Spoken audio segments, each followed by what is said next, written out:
నమస్తే. సామాన్యుడి చేతిలో సామాజిక అస్త్రం నెంబర్ 1 న్యూస్కి స్వాగతం. నేను రవీంద్ర. ఆంధ్రప్రదేశ్ రాష్ట్ర రాజకీయాల్లో చాలా కీలకమైనటువంటి పరిణామాలు చోటు చేసుకుంటున్నాయి. ముఖ్యంగా వైఎస్ఆర్సీపీలో ఆ పార్టీలో నెలకొన్నటువంటి పరిస్థితులు కానీ, మారుతున్నటువంటి సమీకరణాలు పార్టీ అధినేత జగన్మోహన్ రెడ్డికి మింగుడు పడటం లేదంటే ఎలాంటి అతిశయోక్తి లేదు. చాలా కీలకమైనటువంటి పరిణామాలు చోటు చేసుకుంటున్నాయనే చెప్పాలి. ఎన్నికల తర్వాత అంటే ఫలితాల అనంతరం ఆ పార్టీలో నెలకొన్నటువంటి అనిశ్చితి చాలా ఒక రకమైనటువంటి పతాక స్థాయిలో, అంటే పార్టీలో ఉండటానికి ఎవరు కూడా ఇష్టపడటం లేదు. దానికి చాలా కారణాలు ఉన్నాయి. ఎందుకనంటే వై నాట్ 175 అని ఎన్నికలకు వెళ్ళినటువంటి వైఎస్ఆర్సీపీ ఎలాంటి ఫలితాలు వచ్చాయనేది మనందరికీ తెలుసు. కేవలం 11 సీట్లకు మాత్రమే పరిమితం కావాల్సి వచ్చింది. ఇలాంటి సందర్భంలో ప్రతి నాయకుడు తమ రాజకీయ ప్రాబల్యాన్ని కొనసాగించడం, అలాగే కాపాడుకోవడం, ఇక్కడ 2 ముఖ్యమైనటువంటి అంశాలు. వీటి కోసమే ప్రాకులాడతారు. సో ఇలాంటి సందర్భంలో ఆ పార్టీ కష్టకాలంలో ఉంది. పార్టీలో నెలకొన్నటువంటి పరిస్థితులు దుర్భరంగా మారాయి. మరి నాయకులు ఉండాలి, పార్టీని బలోపేతం చేసుకోవాలి, క్యాడర్ని మరింతగా కొంత బలంగా మార్చడానికి ప్రయత్నం చేయాలి. అది ఎవరి వల్ల సాధ్యం? సీనియర్ల వల్ల. కానీ ఇప్పుడు ఆ పార్టీలో చాలా విభిన్నమైనటువంటి పరిస్థితులు కనపడుతున్నాయి. తాజాగా విజయసాయిరెడ్డి ఆయన రాజీనామా చేస్తారని ఏ ఒక్కరూ కూడా ఊహించి ఉండరు. ఎందుకనంటే వైఎస్ కుటుంబంతో ఆయనకున్నటువంటి అనుబంధం కానీ, సంబంధం కానీ అలాంటిది. మరి ఆయన రాజ్యసభ పదవికి రాజీనామా చేయడం వెనుక కారణాలు ఏంటి అనేది ఇప్పుడు అందరూ కూడా సర్చింగ్లో పడ్డారు. ఏంటి, ఏమై ఉంటుంది?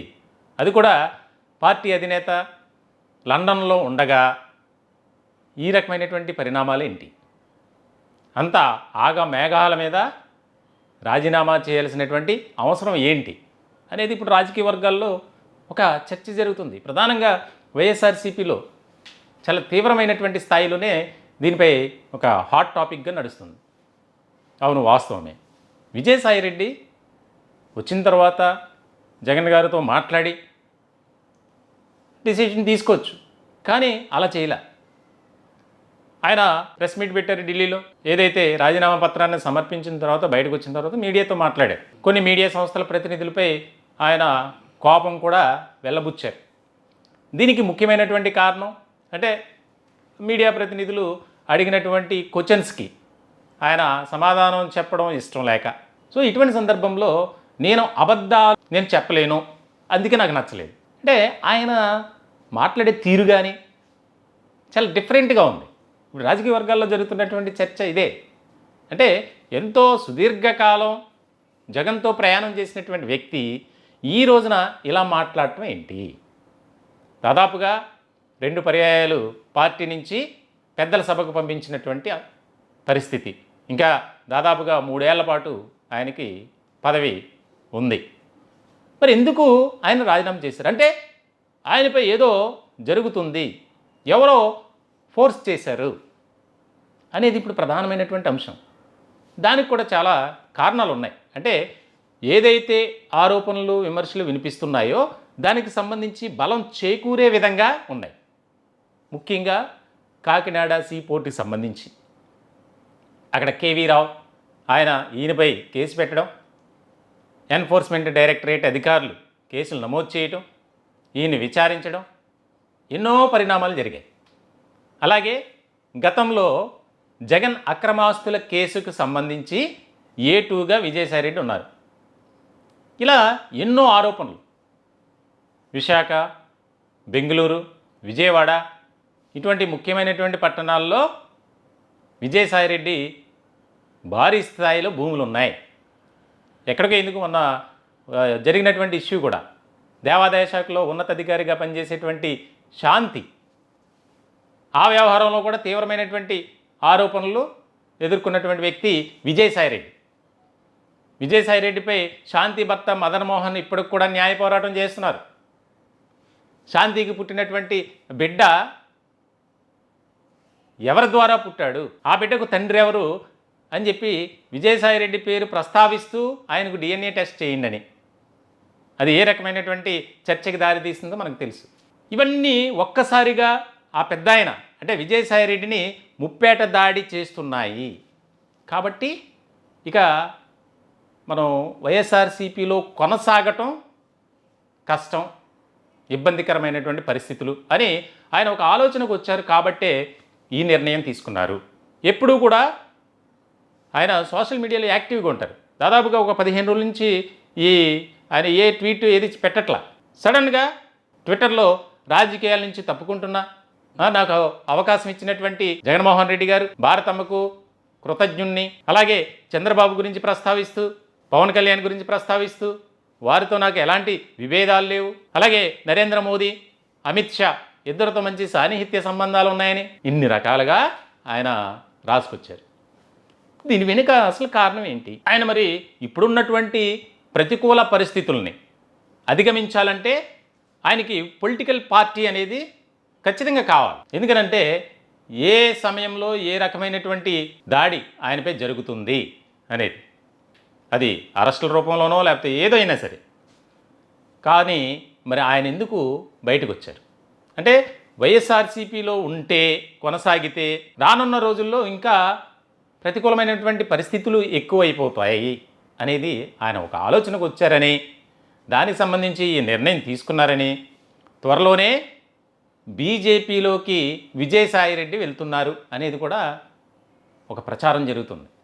నేను రాజకీయాల్లో ఉండను, వ్యవసాయమే ఇంకా నేను చేసుకుంటా అని చెప్పినప్పటికీ అది ఎంతవరకు సాధ్యం అనేది కూడా ఇక్కడ కీలకమైనటువంటి పరిణామం.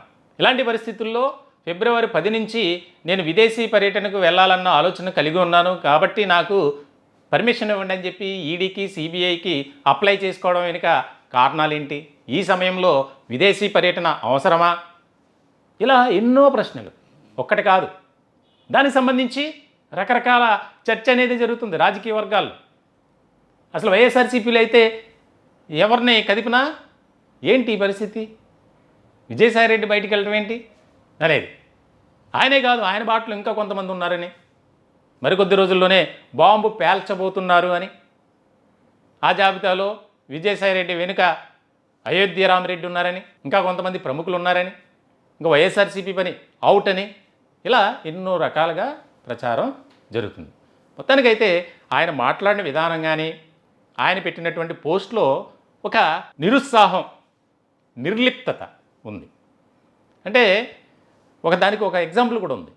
గత కొంతకాలం నుంచి ఎన్నికల ఫలితాలు వచ్చిన తర్వాత జగన్ క్వార్టరీ ఏదైతే ఉందో ఆ క్వార్టరీలో చాలా ముఖ్యమైనటువంటి వ్యక్తులుగా ఉన్నారు సజ్జల, వైవి సుబ్బారెడ్డి ఇలాంటి ప్రముఖులు. వారితో విజయసాయిరెడ్డి కలవట్లేదు. అంటే జగన్మోహన్ రెడ్డి విజయసాయిరెడ్డిని కంప్లీట్గా పక్కన పెట్టారు అనేది కూడా ప్రచారం జరుగుతుంది. గతంలోనే భారతీయ జనతా పార్టీలోకి విజయసాయిరెడ్డి వెళ్ళబోతున్నారు అనే ప్రచారం జోరుగా సాగింది. ఇటువంటి సందర్భంలో అనుమానాలు ఎక్కువ అవుతున్నాయి. ఖచ్చితంగా అయితే ఆయన ఏదో వ్యవసాయం చేసుకుంటానని చెప్పినప్పటికీ అది అవాస్తవం. ఎందుకంటే ఆయనపై ఇప్పుడు ముప్పేట దాడి జరిగే అవకాశాలు ఉన్నాయి కేసుల రూపంలో. కాబట్టి ఏదో ఒక పార్టీని ఆయన ఆశ్రయించాల్సిందే. ఆ పార్టీయే భారతీయ జనతా పార్టీ అనేది కూడా పొలిటికల్ సర్కిల్లో బాగా జరుగుతున్నటువంటి చర్చ. అలాగే విజయసాయిరెడ్డి సన్నిహితులు కానీ అనుచరులు కానీ ఆయన భారతీయ జనతా పార్టీలోకి వెళ్ళడం ఖాయం, ఖచ్చితంగా జరుగుతుంది. అయితే ఇప్పట్లో కాదు, మరికొద్ది రోజులు టైం పడుతుంది అనేది.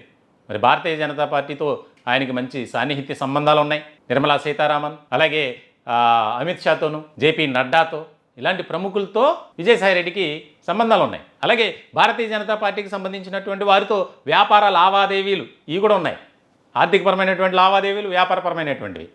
ఇటువంటి సందర్భంలో ఆయన ఖచ్చితంగా భారతీయ జనతా పార్టీలోకి వెళ్ళబోతున్నారు అనేదైతే చర్చ జరుగుతుంది. మొత్తానికైతే విజయసాయిరెడ్డి పేల్చినటువంటి ఈ బాంబు ఏదైతే ఉందో, నేను జగన్మోహన్ రెడ్డి గారితో చర్చించిన తర్వాతే ఈ నిర్ణయం తీసుకున్నాను అని. మరి నిర్ణయం తీసుకున్నారు కరెక్టే. జగన్మోహన్ రెడ్డి గారు ఈ నెలాఖరికి వస్తున్నారుగా, వచ్చే వరకైనా వెయిట్ చేయాలిగా. ఏం కొంపలో ముంచుకుపోయినాయి అంటే ఏమి అంత ఆతృత? ఆయన వచ్చిన తర్వాతే చర్చించి రాజీనామా చేయొచ్చు కదా, ఇంత పరిస్థితి ఎందుకు అనేది ఒక రకమైనటువంటి చర్చ. అంటే జగన్ ఆయనతో ఉన్నటువంటి బ్యాచ్ విజయసాయిరెడ్డిని విభేదించారు కాబట్టే ఈ పరిస్థితి. ఆయన ఖచ్చితంగా భారతీయ జనతా పార్టీలోకి వెళ్తారు ఖచ్చితంగా అనేది కూడా ఒక ప్రచారం జరుగుతుంది. మొత్తానికైతే వైఎస్ఆర్సీపీలో చాలా కీలకమైనటువంటి పరిణామాలు చోటు చేసుకుంటున్నాయనే చెప్పాలి. ఇంకా రానున్న రోజుల్లో ఎలాంటి సిచ్యువేషన్ ఫ్యాన్ పార్టీలో ఉంటుందో అని ఒక రకమైనటువంటి చర్చ రాజకీయ వర్గాల్లో జరుగుతుంది. ఈ టాపిక్పై మీ యొక్క విలువైనటువంటి అభిప్రాయాలు, సలహాలు, సూచనలు దయచేసి కామెంట్ రూపంలో తెలియజేయండి. మా ఛానల్ని సబ్స్క్రైబ్ చేసుకోండి. Thank you.